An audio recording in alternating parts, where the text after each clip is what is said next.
Hey, Dr. Luther, what are you doing with the frog? Yeah, this is a beautiful green frog here, and it's kind of wearing a bow tie. You know, there's this legend, Derek, that if you kiss a frog, it'll turn into, well, in my case, I sure would love it to turn into a princess. You know, I think that would be really nice.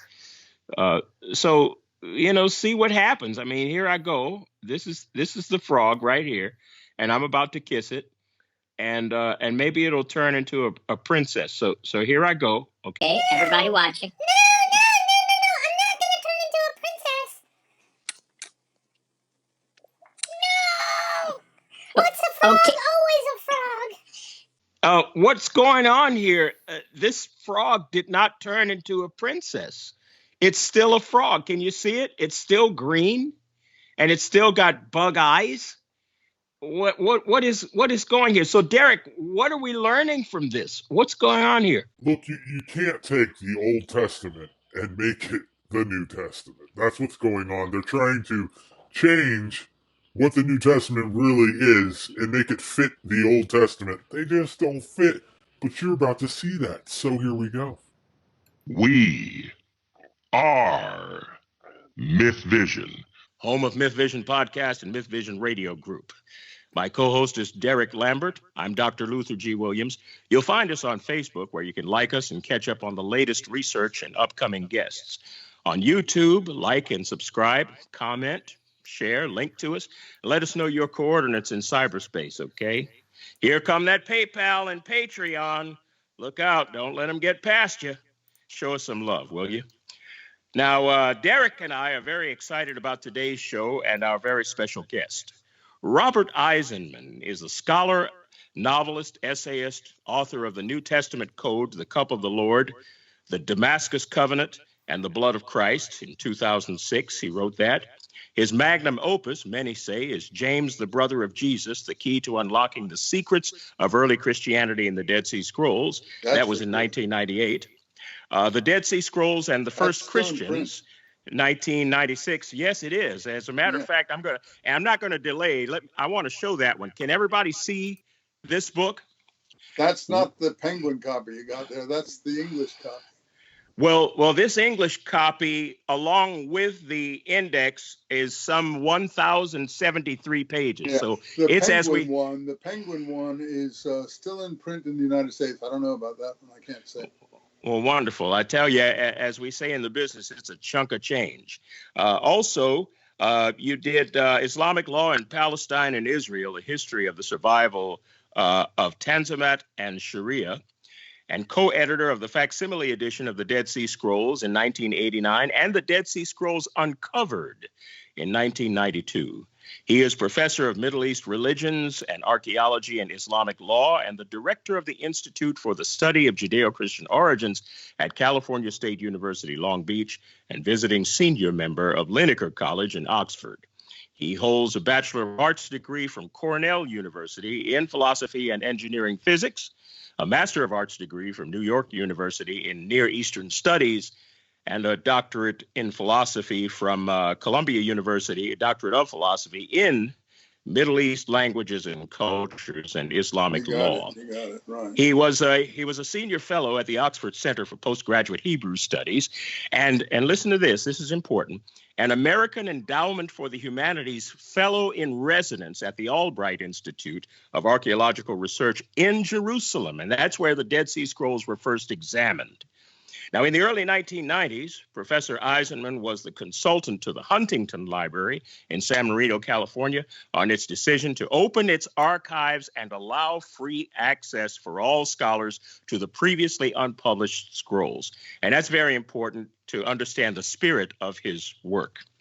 In 2002, he was the first to publicly announce that the so-called James Ossuary, which was so suddenly and miraculously appearing on the scene, was fraudulent. And he did it the same day that it was made public on the basis of his astute analysis. On his website, you can find his books, articles, reviews, interview, and opinion pieces, links, photographs. And RobertHeisenman.com. And I think one of those is a bit more user-friendly, if I may say so. The second one. Very good. All right. And his material on YouTube covers the full range of his interests and activities. This is important to know.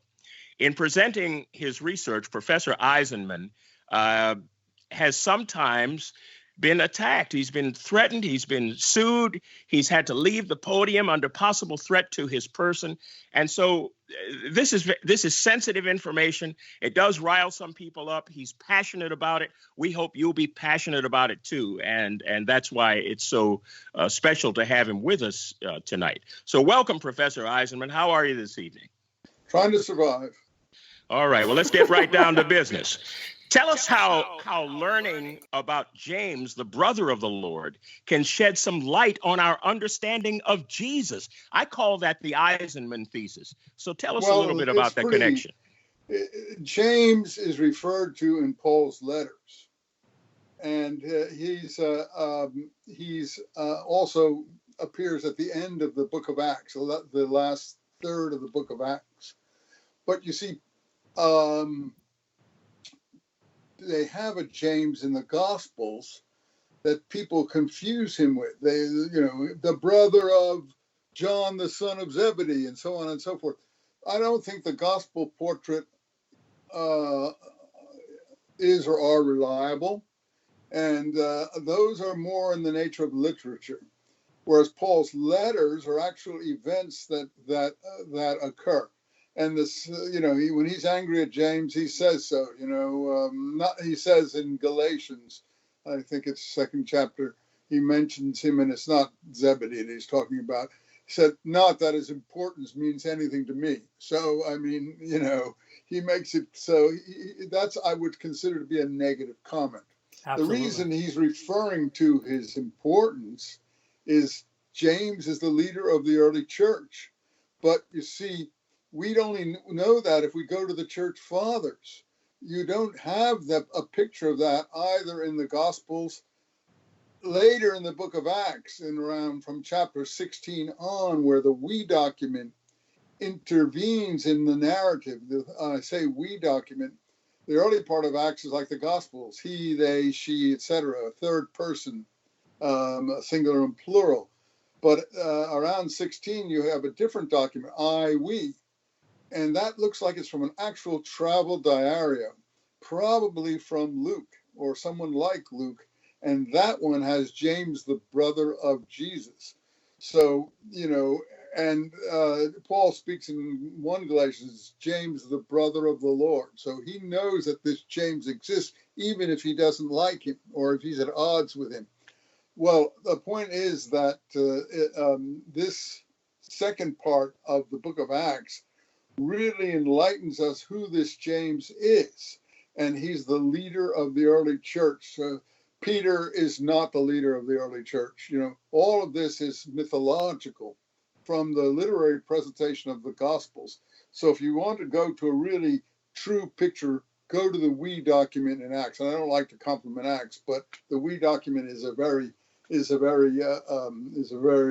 convincing presentation.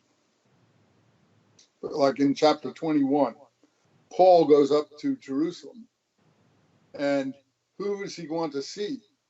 James, the brother of the Lord. He's not come up. The others may have died or supposedly disappeared or whatever. One supposedly went to Spain. I mean, all that is I would say unreliable, to be kind. But James, they're not in Jerusalem. They're not leading the church. And also this James has a sobriquet. He's always called the righteous one, James the righteous. And that's a special title. The Dead Sea Scrolls, the righteous teacher, the teacher of righteousness, every time he's referred to in a text, which is what I build my presentation on, the word they're interpreting and explaining is the tzaddik, the righteous one. Tzaddik in Kabbalah and the Hasidim is the righteous one, and he's always the leader in those presentations. And in the scrolls, the tzaddik leads the community, and James is the leader of the early church for the second part of the book of Acts, and as far as Paul is concerned, because he knows that he's getting his instructions from James and he doesn't like it. Professor Eisenman, something interesting about James, and there's a dichotomy between James and Paul. Now, we've heard you say that, obviously Paul's not teaching the same things as James. Is pretty apparently Putting it clear. mildly. Right. So if you could you touch on that a little bit? And then also, I wanted to give you something in mind on that. There are some people who say that Paul and all the New Testament is preaching to only Israelites, that the Gentiles are actually secret diaspora Israelites. Can you give some insight? Well, shall we say that the only real audience Paul and his associates would have had would have been Gentiles. So if you want to call them Jews, go ahead. But Jews obviously rejected the Pauline approach. They didn't really follow the Jamesian approach. They didn't follow the Dead Sea Scrolls. The Dead Sea Scrolls were, put into the caves, and the movement's followers or members or whatever you want to call it were clearly, I think, mostly, if not all, killed. A few managed to escape the Romans, because I think all these people, you see, participated in the uprising against Rome. That's what's so important. The uprising against Rome occurred in 66 to 70 AD or CE, and the temple was destroyed at that time. And I really have an interesting point about that, because in my works, I always speak about people asking about the Copper Scroll. And recently I saw a presentation of the Copper Scroll on, I think it was Spy TV. And they were saying, the scholars talking about the Copper Scroll is a work in copper found among the Qumran caves. And it's a treasure list of hiding places and quite huge amounts of treasure. So they all say, well, what happened to this treasure? Where did it all go? And it's quite clear, and I made that clear in my books long before this program I saw, that this is the temple treasure. And why is it the temple treasure? The Essenes or the revolutionaries didn't have huge amounts of gold. How come it's the temple treasure? Because during the uprising, the opposition zealot type movements had control of the Temple Mount. And therefore they would have been able, they knew the Romans were going to take the temple, so they would have been able to try to hide the temple treasure. Those amounts are the temple treasure. I said this in my books. And I said, but I don't think they did. And so these people are saying, well, what happened? What happened? I mean, look at these hiding places. Well, the Romans were very good at torture, extremely good at torture. And don't you think if there was any gold or treasure out there anywhere, they would find it? And if they couldn't find it, they would torture you in every way until you came up with it. They were not people who were very sympathetic to people keeping secrets or anything. And you wouldn't be, short of committing suicide, you wouldn't be able not to disclose it. So I said in my book, oh, sure, they can't find anything because the Romans got it all. They got it all. But even more than that, I say in my book that Titus and Vespasian, the Roman generals who came to Palestine in the late 60s and put down the uprising, that they then went back to Rome and built the Colosseum. And I say in my book, well, that's the money, the treasure. Where did they get the substance to build this huge, this huge stadium of death? And it's just the opposite, of course, of the temple treasure.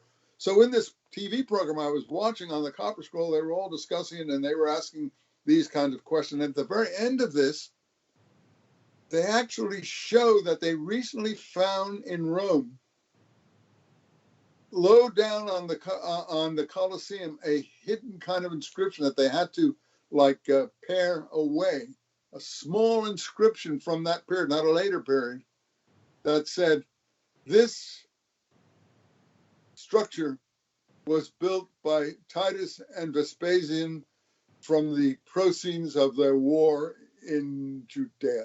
And that's exactly what I said in my books before they even found this inscription. And I have no doubt that that is the truth.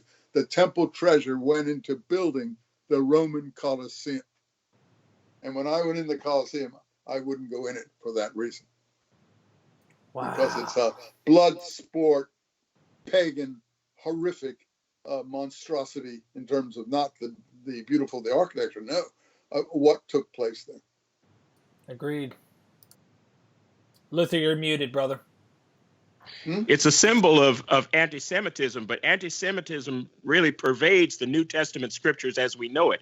How did that happen, Professor Eisenman? Well, now, the Colosseum isn't a symbol of anti-Semitism because they were killing all kinds of prisoners there, you know, in gladiatorial combats and everything like that with animals. I mean, what they did in the Colosseum was revolting. Yeah, they did put a lot of their Jewish prisoners to death there, I'm sure. But they hadn't probably built it by that time, so they weren't the ones who were really involved in the gladiatorial contests at that time.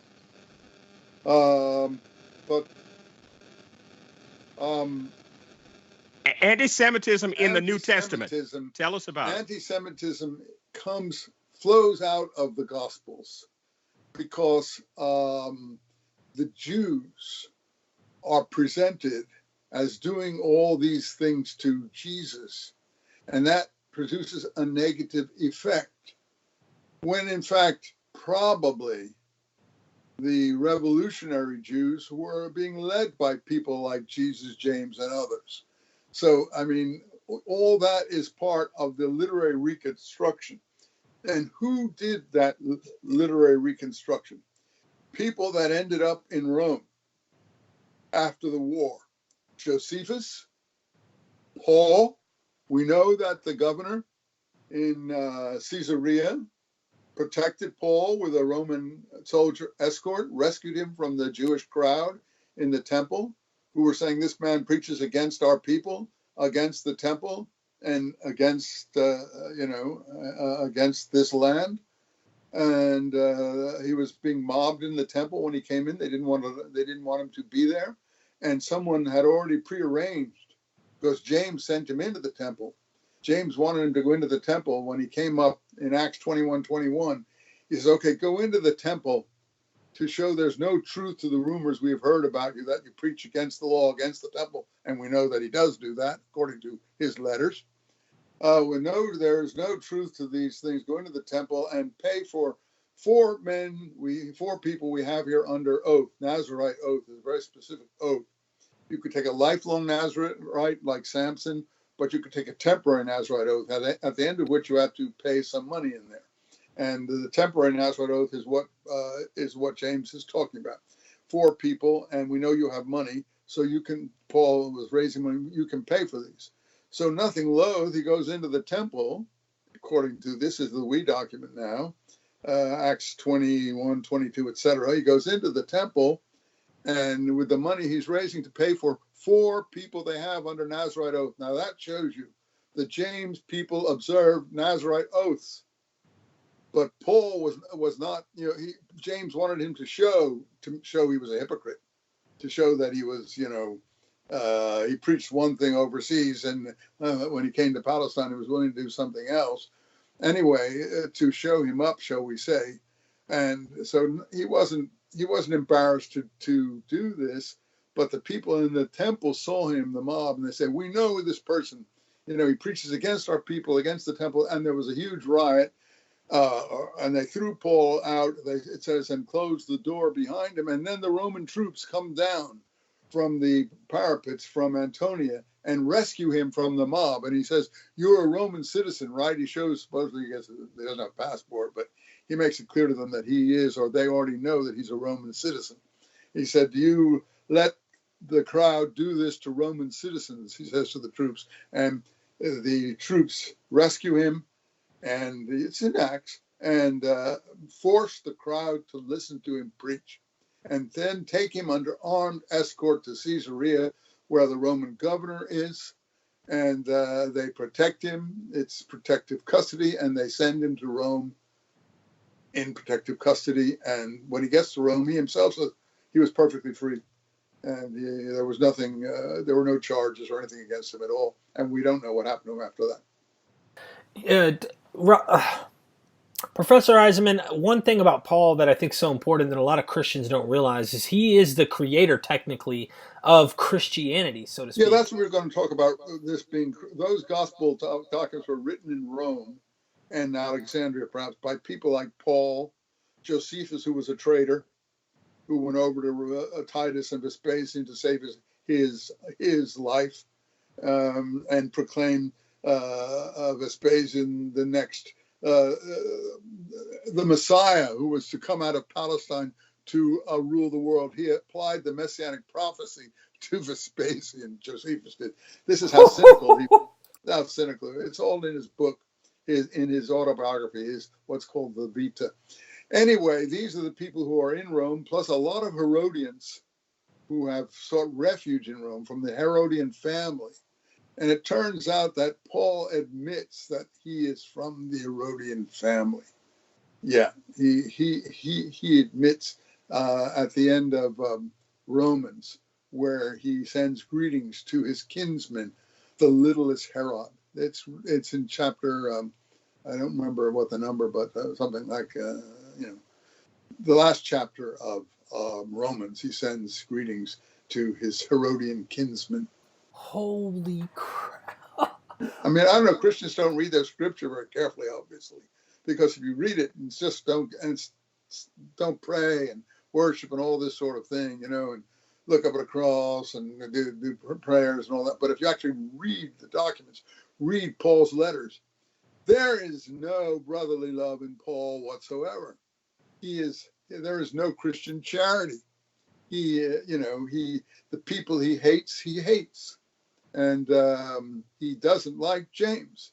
And I can't remember some of the passages, but I take Paul's letters as authentic in terms of being historical. Some of them, Galatians, 1 and 2 Corinthians.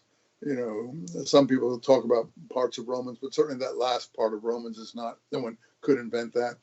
And a few other ones, Philippians, and so on. So the letters and the we document, that's what I would start my history of Christianity with.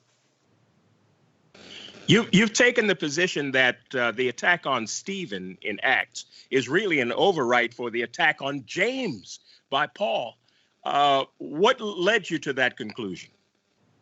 Well, that attack on Stephen is in the historical parts of Acts, the he, they, third person narrative, like the Gospels. And I didn't ever accept that there was a Stephen who was converted, who came up to the temple and so on, and was attacked in the temple, et cetera, et cetera, et cetera. But we know that that James was attacked in the temple, and not by his like-minded Jewish followers, but by the pro-Roman Pharisee and others like that who were collaborating with the Roman authorities. The people collaborating with, and therefore rabbinic Judaism is not really very focused on things like the Dead Sea Scrolls, because that's a different kind of Judaism, and that's an anti-Roman, totally law-oriented, and you don't have a discussion of the legal points and softening them, hardening them, changing them into something else that you get in halakha and rabbinic discussion in the Talmud and other later documents. So the Pharisees, rabbinic Judaism, as it were, though it did help preserve Judaism for a long period, it is not the ethos of the Jewish people in Palestine in the first century who were fighting the Romans. It's the ethos of those who were cooperating with the Romans. I got a question for you, if you don't mind, Professor Eisenman, about Sure. Paul, because Paul seems to be, he's a huge target in this, because he's stirring some serious stuff up going on here in the first century. How much influence would you say Rome and the powers that be in Rome during the times around Paul's writings had an influence on the documentation of either Paul or even the New Testament Gospels, similar to our friends from the Creating Christ book, James Valiant and such? Do you think that maybe the Caesars have some involvement in their communicating with him? The publisher of Josephus It was a secretary of the Flavians, the new dynasty centering around Titus and Vespasian, and his name was it's in Philippians. What's his name? The one that Paul sends to Rome. I don't hear you. The sound has gone off. Epaphroditus. Yeah, that's who it is. Epaphroditus. Yeah. So you think he might have? So he would be the kind of person who would be involved in the writing of the New Testament. Paul was in Rome. Josephus was in Rome. Herodians were in Rome. Epaphroditus was in Rome. So what we have in the Gospels at least starts to flow from them. And then you have certain variations, the four Gospels and so on. Even John is a different sort of a stream of stuff, but it's like-minded. Like you have things like love your enemy. That is a pro-Roman statement. Whereas the Dead Sea Scrolls say what? Hate the sons of the pit. So they're not. They don't believe in loving their enemy. Just the opposite. And they have a war scroll where the war of the sons of light against the sons of darkness, where they're preparing for a final apocalyptic war against all evil on the earth. And they're not in love with any of the people in the Roman sphere at all. And this is not Pauline Christianity. It's not Rabbinic Judaism, but it is like the Dead Sea Scrolls. And I would submit, I think the scrolls were part of this. That's why I subtitle one of my books, The Messianic Movement in Palestine. It was part of the Messianic, and the scrolls, people don't realize, the Dead Sea Scrolls are Messianic, but they're not pro-Roman Messianism. They're anti-Roman Messianism. They're not love your enemy Messianism. I mean, I'm not trying to advertise and make people, love something and cover up a very harsh positions. But they, as I said, they are hate the sons of the pit Messianism. And it's nicer to have a loving Messianism. It goes down better. It makes you feel better. You can have a lot of friends, but that's not what the people in Judea, if you want to call it that, or Palestine, were feeling or thinking. And I'm sure Jesus wasn't either. And he didn't end up on the cross by accident, if he did end up on the cross, because that's what the Romans did to revolutionaries. So the New Testament is in very, very determined mode to explain away his cross, his execution on the cross, but it didn't want to blame the Romans. It wanted to blame the Jews somehow. Somehow the Jews forbade crucifixion. They didn't allow it. It was a forbidden form of punishment. So to blame the crucifixion on Jews in any way, shape, or form is just so untenable. It's out of this world. Don't hear you. I don't know why the sound Luther, you mind if I ask him another one? I don't know. Did I answer your question? Okay, Derek, did he answer your question? Yes, absolutely. Go ahead, Luther. Go ahead.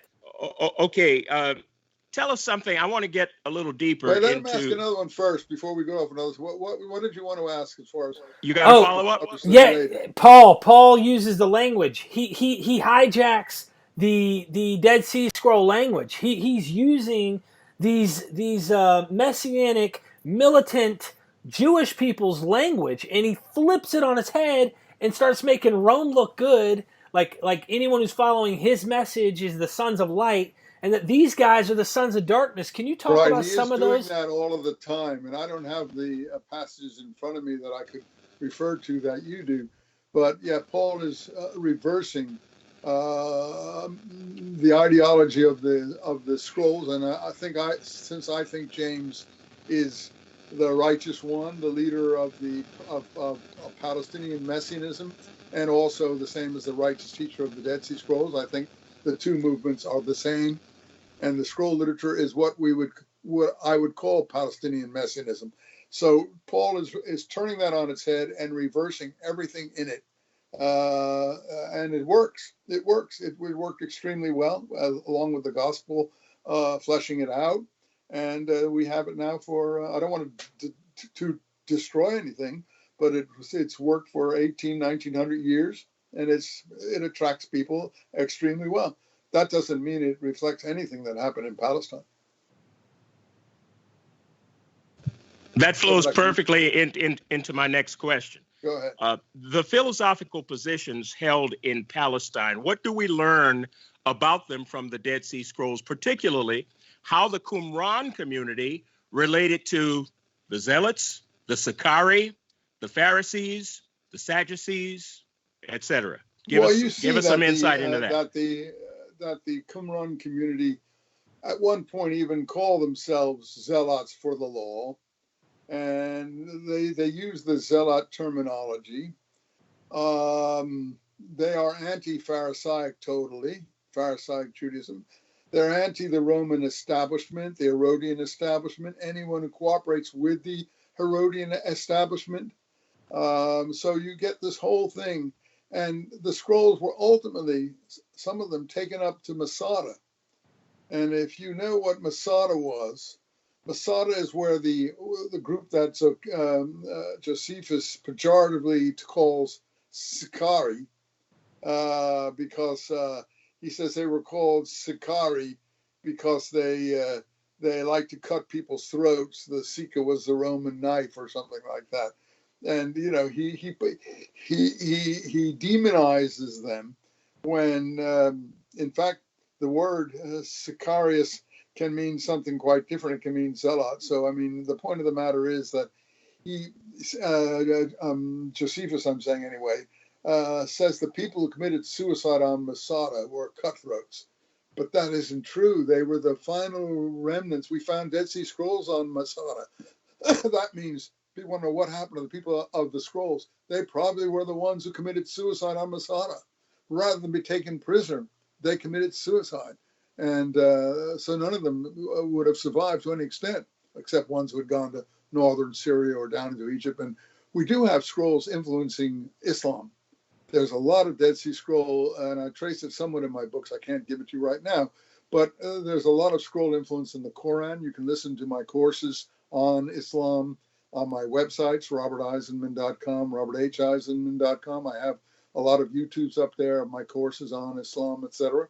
And I do go into the influence when reading the Quran of some passages by the Dead Sea Scrolls. And the ethos of the Quran is very much like the scrolls, not like Christianity, as you know, because it's much more aggressive, much more unbending, much more uncompromising. Luther, you get two since I hijacked the second one, brother. Well, maybe I didn't finish the answer. What else did you want me to say regarding what your question was, Luther?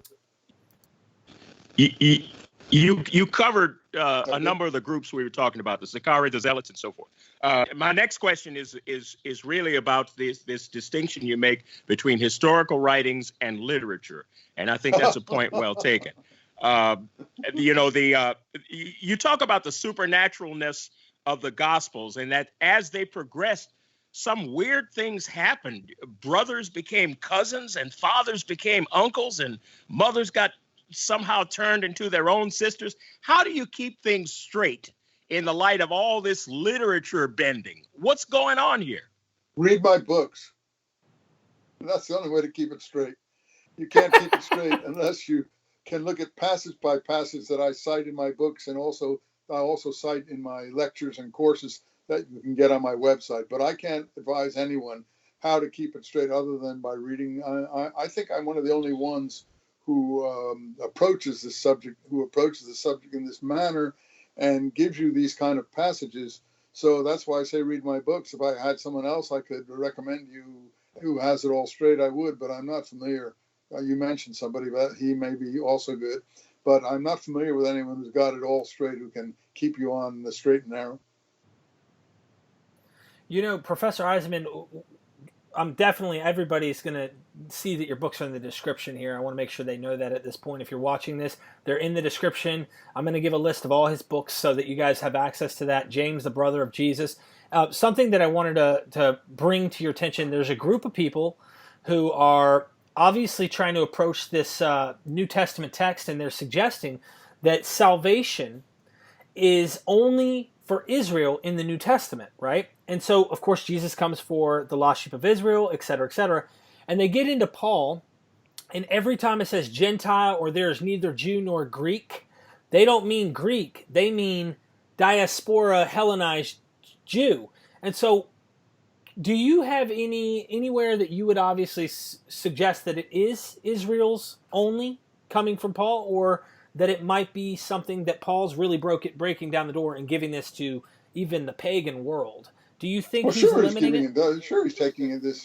His teaching is for the pagan world, and they're the ones who accepted it, and they became the kind of Christianity we're all familiar with now. Most Jews did not accept it, and I don't see how you could say it has anything to do with Judaism or Jews pro-Roman or anti-Roman, because it's very anti-Semitic, and so I don't see, and it's anti-law and things like that. He calls the law a curse at one point. I mean, no Jew would ever say that the law of Moses was a curse. It's just not possible. So as he's wanting to talk like that, no Jew would be able to, in good conscience, be part of this. So these people who are saying these things are conjuring it up out of their imaginations, and I can't respond to people who are basically reflecting their own mindsets and imaginary insights. Thank you for answering that, Luther.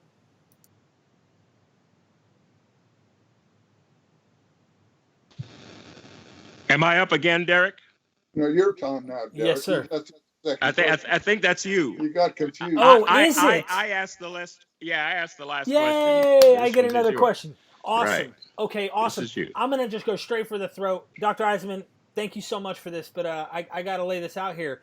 Is Jesus portrayed in the New Testament fulfilling any prophecies of the Old Testament? Is he actually, or are they fabricating this whole story and making this a fulfillment?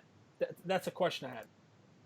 First of all, I would say the only real proof that Jesus exists is that James existed, and that James was the leader of the early church. So there was, in fact, someone, the brother of James. But what historically we know about, and I think probably Paul says at the beginning of Galatians, I know only that he was crucified. I believe that probably he was crucified, this person that we're talking about, but for the authentic reasons. That's just because he was anti-Roman revolutionary person who was actually willing to use violence ultimately. A typical person who was part of the Zealot, Sicarii, Messianic Qumran. I call them Messianic Sadducees. Most people don't even realize there was an opposition Sadducee group, because the Dead Sea Scrolls refer to themselves as sons of Zadok. And the sons of Zadok is what the Sadducees base their terminology on. So they are, you have to say that the scrolls are Sadducee, but they're totally anti-establishment Sadducee of the priesthood in Jerusalem. They're opposition Sadducees, and I call them that, opposition Sadducees, or better word, Messianic Sadducees. And then no one would ever realize there was such a thing as a Messianic Sadducee, but the scrolls are Messianic Sadducees. Thank you. Thank you so much. And Sadducees also relates to the word righteous, because the ZDK, Hebrew built on roots. So ZDK is the name of David's high priest, Zadok. That's where the term Sadducee comes from. Zadok, follower, but it also relates to ZDK, the Zadik, ZDDIK. And I and O are interchangeable in the ancient Hebrew script. So, I mean, it's not clear that this word Sadukim is not based on the righteous one, and so the sons of Zadok, it could for the scrolls be sons of the Tzaddik, and I think that's how they would have played with the word. Whether they meant only that, I can't say, but nothing like establishment Sadducees. Professor Eisenman, you're attuning us to the necessity of understanding the depth of the language. Do we need a new translation of the Dead Sea Scrolls, and if so, why? Well, I've given my translation of some of the principal documents, and I wouldn't rely on a lot of scholars' translations, new or old, anyway. So I don't think a new translation is going to help anybody. Frankly, they'll make the same mistakes they always make, and having to do with their mindset, and that the scrolls are 2nd century BC, and that they're peaceful Essenes, and that they're this, and that they're that. And they're not Essenes, they're not peaceful Essenes, they're Zealot Essenes. And Josephus says, or rather Philo of Alexandria said, there were 4 groups of Essenes. There were the regular sort of, peaceful Essenes, and then there were Zealot Essenes and Sicarii Essenes. And you can imagine that, Sicarii Essenes, terrorist Essenes. And I think the Masada people, they committed suicide. They went up to Masada, and rather than surrender to the Romans, we found Qumran documents, Dead Sea Scroll documents up there. They all committed suicide, as I've said. Now, James, the brother of the Lord, in my view, as Paul calls him, is, I say, without James, we could not, I say, who and whatever James was, so was Jesus. So if you want to know who Jesus was, you got to study the historical James. And that's the only, and I end my James book by saying that who and whatever James was, so was Jesus. That's the last sentence in that book. And I take 1,000 pages to delineate who James was. So if you're a Christian, in quotes, and you really want to know something about this character, Jesus, look into his brother, who not only succeeded him, if we can say that, but was the leader of the early church in Palestine at the time Paul came up in the 50s and 60s, and clearly was done to death by establishment groups, Roman and rabbinic, and but his followers. He says, I think at one point, he calls them the sons of the covenant. His followers were sons of the covenant. Professor Eisenman, I have 2 questions, but I'm going to hold one for after this response, so you don't get sidetracked. The first question I want to take is let's focus on James, since you were just talking about him. His letter that says it's from James to the scattered Israelites abroad. What do you find wrong with that letter? I mean, is that letter been tampered with, or is that? To me, everything is wrong with that letter. I wouldn't rely on that letter in any shape, way, or form. Okay, and then the second. So I can't comment on it. To me, that's very unreliable letter, and I don't think it's anything to do with James's real thoughts. A few things in it, perhaps. Okay, yeah, because I saw a little bit of law. You asked me to comment on that. So, yes, sir. So to the first greeting there, I mean, I can't possibly comment on that. What did you say the greeting was again? Oh, to the scattered Israelites abroad. What about it? Yeah, it just sounds like something. Well, he quotes the law, so it's like it's whoever's writing it sounds like they could be trying to be pro Torah, and they say the Lord Jesus Christ. He quotes who, you say? Oh, no. They sound to be quoting Torah, and he keeps calling Jesus Christ Lord. Lord Jesus Christ. Is that something that a Messianic wouldn't go down? That wouldn't go down. You don't have that sort of thing in the Dead Sea Scrolls. You want your guideline, look at the Dead Sea Scrolls. They don't even call the righteous teacher Lord righteous teacher. They don't use that kind of language. That's pagan language. That has to do with Greco-Roman literature. Those are the gods and goddesses in Greco-Roman literature, and a lot of this attitude is influenced by Greco-Roman literature. And that's why it's all written in Greek, because the people who are writing it come from a Greco-Roman cultural background.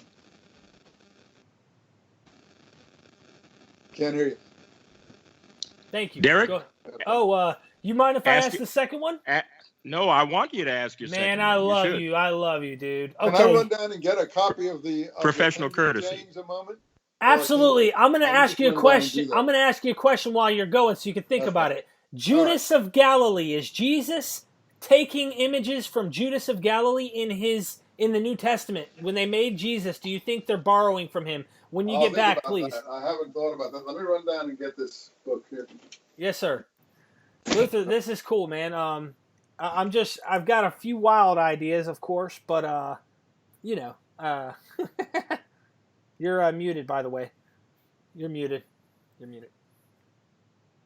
How are we doing on time? I want to keep it to 1 hour. Do not exceed 1 hour. Do not exceed an hour. No, don't exceed an hour. That's what we Okay. said, and we need to do that. We need to Okay. honor that. Yeah. I want us to honor that, and I expect us to honor that. Okay. said Well, it. we've got about 15, 20 minutes tops, and that's it then. All right, there you go. 15, So, 20 minutes, and that's it. that's we shut perfect. it down. And absolutely. All right. Dr. Eisenman is back. By the way, everybody, thank you for watching this far. Be sure to tune in and check out his books. They're in the description. James, the brother of Jesus. That's the Penguin. Whew. That's the American edition, still in print. That's the thickness of it. It's a much better, not a better in terms of what's in it. It's the same, but it's a much better production, a typical, really first-rate Penguin production than the one our friend there is showing, which is not bad, but it's nothing as impressive. And this is still in print here in the United States. Really lovely. Thank you. I'm very, very, very proud of that. Yeah, if that I is. were you, I'd go buy a copy online from one of those sources. You can probably get one for $8 or $9. Nowadays. Yes, sir. Thank you. But did you have any thoughts on Judas of Galilee by any chance? Because Daniel T. Unterbrink. Judas the suspects- Galilean. Well, Unterbrink, Yeah. I don't pay any attention to what he says, so I don't really have a lot of respect for what, because he took a lot of his ideas from me and then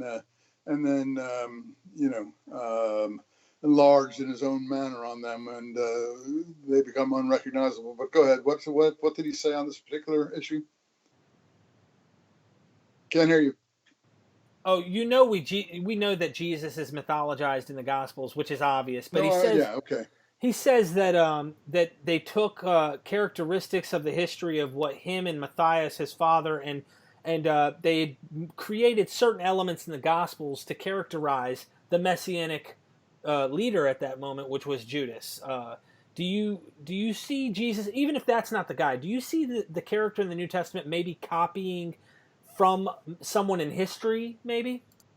Well, I'm sure the writers would take material from wherever they could in terms of being influenced, so I can't comment that whether they were or not. But they obviously would take from wherever they could. But I don't think Judas the Galilean you're talking about, is that who you're talking about? I'm sure that they might get some inspiration from that. Yeah, I wouldn't doubt that that's possible. Thank you. But I mean, it's still all very, very creative. They don't have the material of the historical Jesus, and they haven't written a gospel of the historical James yet.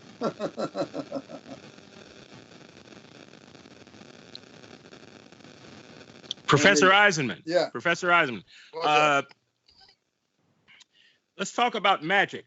Simon Magus of Samaria. What would have been the Messianic Jews' attitude toward him? It has been said that both Jews and Romans shared an aversion to magic. Well, from the Jewish side, what do you think about that? Well, I don't know what kind of Jews you're wanting me to refer to, rabbinic Jews or Qumran Jews. Qumran Jews. Let's take them. Let's take Qumran Jews. Him. Right. Simple as that. There would be no two sides, and probably rabbinic Jews wouldn't be very happy with any kind of magic of any sort. So they might have condemned him to be stoned as well. So then it would not make sense for Simon Magus to have been in line behind John the Baptist, who, of course, was in great esteem among the Qumran Jews. But for I Simon think so. I think Magus, he was a member of the community. Calling him they were all Baptists at the community. There's huge amount of baptismal pools in the settlement. They were all daily bathers, daily immersers. So John was one of them that came into the literature from Josephus. Josephus was familiar with him and therefore introduced him to the other outside world people. And so they co-opted him into their presentation of the Jesus story. But I don't think that Jesus had to be taught to immerse for purity and holiness on a daily basis by John the Baptist. It's in all the Dead Sea Scroll literature. And you know why they were doing that? Because they were preparing for the final apocalyptic war against all evil on the earth. And they felt in the war scroll that the holy angels were going to have to join their camps. They speak of camps in the wilderness camps, that they're preparing for this war. And to prepare for the war, and they're not peace-loving, as you see, to prepare for the war, they had to be perfectly holy and perfectly pure. And therefore they had to bathe all of the time, because the holy angels were going to descend. The holy angels were their atomic bomb. They were the thing. They knew they couldn't fight Rome, this small group of people, 500, a couple of thousand, whatever they were. The Romans would slaughter them. But they were preparing for the holy angels to join the conflict. And to join the conflict, they say in the war scroll, the holy angels will come down and join our camps. But to join our camps, the camps had to be perfectly pure, because the holy angels could not abide human impurity. If they came in touch with human impurity, they couldn't go back to heaven. They couldn't go back up to heaven, so they would not come down. So the point of the matter is that the camps had to be absolutely pure, and they had to be ritual immersion all the time, day and night, daily bathing. So, we don't need a John the Baptist to teach us this. It's all in the literature, the Dead Sea Scrolls, though John is part of that literature, I'm sure. Wow, that is very. How about that? Well, I hadn't That's heard about obvious, it isn't that it? way. Doesn't Josephus kind of flip it on its head when he says he saw angels in the heavens when Rome was fighting? Probably. Yeah, that's a good one. Yeah, I wasn't familiar with that one. Absolutely flipping it on its head, reversing it again. Absolutely. So, would in your opinion? And he's a tremendous collaborator and someone who flatters other people, a flatterer and a sycophant. To ask you about, he's the arch traitor. What he should have been done was killed. But right. we are grateful for the fact that he gave us a document of a full compendium of the period and names and so on. Even in his autobiography, though, he's not embarrassed to show how he is willing to kill his fellow holdouts in the cave in Galilee where they're fighting the Romans, and then surrender to the Romans and proclaim Vespasian the world ruler that would come out of Palestine. This is the arch traitor of all traitors. And when he goes and the Romans are encircling Jerusalem, you can get this from his autobiography again, or from the Jewish War, one of the two, I don't know which. The Romans use him as a spokesperson to speak to the Jews, because they don't speak Hebrew, on the walls of the city who are holding out against them. And they're besieging the city. These are not rabbinic Jews that are being besieged. These are our Zealot Jews, our Qumran Jews, and so on. And so he goes up there and he's staggered because he admits that one of the people on the wall took a sling and slung a stone at him and hit him on the head and knocked him down. And he was not embarrassed to admit that this happened to him, how much they hated him on the walls, and they regarded him as a traitor. He is Mr. Traitor number 2. I'd never known this detail. I guess I need to go pick up his book. But you do. you can only imagine too. I get where we are glad that we have his history. However, how much history did we really lose that we aren't aware of, written even by the Jews themselves? So it's kind of a sad thing that we're not getting to see a lot of maybe the insight that may have been going on as well. Well, the only reason you see that his history survived is that he was a collaborator. He was a traitor. Otherwise, his history wouldn't survive. The same with the Gospels. One of the reasons that they ultimately were able to circulate in the Roman Empire is they weren't full of anti-Roman antagonism. And, they were, love your enemy ethos. And but if they had been the scrolls, had to be put in caves and hidden. Wow. And the documents on Masada, they were all destroyed, obviously. And but I think those people destroyed their own documents. I'm not sure what happened there. Would you think that the Qumran sect of Jews were more true to the Old Testament scriptures? In my view, yes. They are what Jewish nationalism is. I'm not, and the basis of their ideology and religion is righteousness. That's everything. Zadok, righteousness. This play on ZDK, the letters ZDK, Tzedek, righteousness as a noun. And they call themselves the sons of righteousness and so on. And so, yes, everything they were interested in had to do with righteousness. And I think that's basically what the scriptures try to be about. I'm not sure they succeed, but some of the prophets are really staggeringly good. Staggeringly good. Joseph Atwell talks about the literary devices used in the Gospels. And one of the things that he, I believe he said it was inspired by your work. I'm not exactly. That's true. Yeah, I'm not 100% sure on it. But he talks about these names that are used throughout the literature. Names like these specifically: Simon, Matthias, Eleazar, Judas.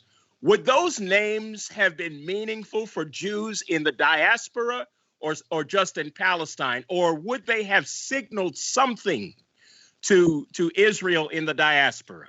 Well, why are we distinguishing between Jews in Israel and Jews in the diaspora? What you need to do is distinguish between hardcore zealot type Jews and collaborating Jews, and it doesn't matter if they're in Israel or in the diaspora. There are two types, and ultimately the only ones who survived are the second type. The first type all died on Masada or in Qumran and so on, or went out into these outlying areas in Iran and Kurdistan and places like that, and down into Islam. Those very xenophobic and zealot-minded Jews, and you see that I am for them. But I think that is the ethos that Israel needs to adopt in order to survive. And one of the reasons that Israel had so much trouble in the first 40 or 50 years is they didn't know. There was too much argument among the Jews what Zionism was, and there were, again, the usual, collaborating Zionists, soft-core Zionists, and then there were the hardcore, zealot Zionists. And they never really understood, because if they had understood, we wouldn't even have a Palestine question. Why? Because the so-called Arabs, and I don't like to call them Arabs, but let's call them Arabs if you want. The people who were living in Palestine all left when the Romans came, and the first who came back were Jews in the 19th century, and the Palestinians came afterwards because the economic situation in so-called Palestine, which was a word the British used, because they didn't want to call it a Jewish place, they invented that term. That term was not used at the time of Jesus. It was invented by the Romans when they conquered and destroyed the country, and they wanted to apply the name Philistine to the country. It's based on the term Philistine. It's a Roman version. Palestina is Philistina. They didn't want to call it Judea anymore. And that's where that comes from. So let's go to the modern period, though. The mandate for Palestine was created, that language was created by the British in the 1920s. No one was referring to the land as Palestine in the Arab period. It was only Syria. Now, the point is that this so-called mandate for Palestine, 2/3 were cut away and given to the family from Mecca for services rendered. But that was part of the mandate for Palestine. So they already got their state in Transjordan. That they gave it to a foreign king, that's their problem. And they should work it out. But the Jews, if they had a hard-headed approach to this, would just be hard-headed, period. And they said, this little teeny bit you've given us, this third of the mandate, now you want the Palestinians to have 3 states. You want Transjordan, Jordan. You want the West Bank area, and you want Gaza area. You want 3 areas. That wasn't what was originally envisioned. But Jews don't speak this way. They don't understand how to put the case. And if they had understood from the beginning how to put the case, many of these problems would never have occurred. If they had gone to the UN and spoke like I'm speaking, people would not have liked it, but they would have listened. I'm not listening in the sense of agree. They would have learned something, put it that way. Excellent point. So I'm circling back to these heroes of the Jewish people. Simon, Matthias, Eleazar, Judas, those are some of the strongest names available. Who's using those names? Well, who's using those names? Those names are used throughout the Gospels. Well, those exactly. names are used throughout literature, right? The Gospels are not historical documents, so that doesn't impress me at all. Okay, are those names used in the Qumran documents? No, of course not. They don't use names in the Qumran documents at all. No names in the They don't Qumran name documents. names of anyone. They call the person the leader, the righteous teacher. They don't name him, and so on and so forth. Holy crap! Yeah. No, there are no names. So nobody's Wow. authoring these books at all. Nobody's. There are names in the Qumran graveyard. You can go look on the various markers there and get some names, I'm sure, but I'm not familiar with the names. Wow, that's awesome, Luther. Good question, and thank you for telling us that. That's fascinating, But I'm Professor winding Eisenman. down, I don't know if I What can a keep gem. going much longer. Hey, look, that's fine. And that's We what I are told winding Derek. down. I said we are coming up on an hour. This is it. One This is hour, it. we'll keep you to it. Dr. Because I'm Eisenman, getting a pain in my stomach, so when I get a pain in my stomach from talking, I know I've had it. well, thank you so much for joining us because this was it. Guys, we're going to have to do another round. We'll come up with more collective questions based off your books. And make sure you check out the description of this video. You saw the books. They popped up on the screen. You Don't saw forget, everything. Look at this, James. It's still for sale. Yes. It's a huge paperback. A lot of those other books aren't for sale, though. You can get them on Amazon if you want to order any of my other books. Every scholar that I've ever read that touches on this topic always refers to Robert Eisenman. Professor Robert Eisenman, thank you for joining us on Myth Vision, sir. And like I said, guys, there's a PayPal. I will put that in the description. This is a direct PayPal to his PayPal account where you can donate and help him in his endeavor, of course, for his research and such. Thank you, Luther. Professor Eisenman, it's a privilege to have you. We hope to have you on the show again soon. Thanks for having me. We'll keep in touch. Thank you, sir. All right.